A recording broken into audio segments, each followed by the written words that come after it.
بەڵام بەداخەوە خەڵکانێک یاری بە وەرەقەکەن، یاری بە کۆنکاتەکەن، یاری بە تاویلاکەن، بە سەرقاڵن.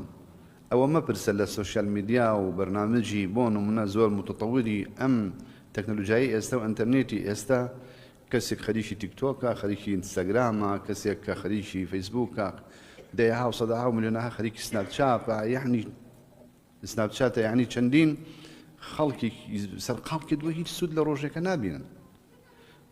ئێ باشە ئەگەر خۆ بچینەوە بۆ لای گەنجانێکی زۆر کە خوێنەوارن بەداخەوە ئەبوو ڕووکەنە ڕۆژوگرتن بە تەواوی ئەبینی خەریکی پۆبجیە، بیرە پیاوەکان خەریکی دۆمینۆن، یەکی خەریکی نۆڕسکانە و سێڕسکانە و بندیوار بە ڕۆژوشن ینی.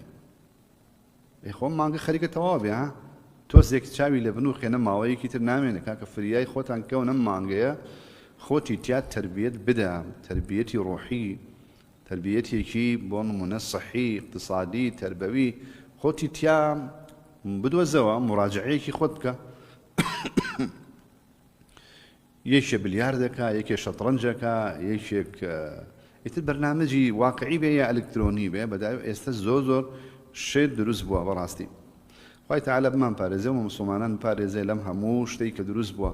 دوایتر ئەگەر ئەمە مەپرسە خۆ لە بازاڕ، پێویستە ئێستا ئەوەی کە لە بازاڕە، لە دوکانایە، لە مۆڵایە، لە هەر کار و کەسبێکە خوا جزای باتەوە شتێکی باشەکە کە خەریکی دەرهێنانی ڕزقە بۆ ماڵ و منداڵی مبارەک. بەڵام ئەبێ خۆی بپارێزێ لەم ڕۆژی ڕەمەزانە فێڵ نەکا، درۆ نەکا، خەڵک نەخەڵەتێنێ، شت بەگران نەفرۆشێ، واشتی زۆر حرام هەیە ئەبێ لەم ڕەمەزانە نەمێنێ. بەڵام بەداخەوە سێدێکی هیچێکی فەرق نییە، کەمێک یعنی فەرق لە هەندێک شتا، بەڵام ببینی لە شتی ترە بڕۆ ئێستا شتەکان گرانترە بێ. ئەبێ موسڵمان یعنی لە خوا بترسێ، دڵی نەرم بێ، دڵی ناسک بێ، بەزەی بە خەڵکا بێتەوە. بەتایبەت لەم بارودۆخەشە کە چییە کە خەڵکی نەپارەی هەیە، نەموچەی هەیە، نەبژێوی ژیانی مرەتەبە، ئەبینی ئەویش لە بازاڕە شتەکان بەگران نەفرۆش.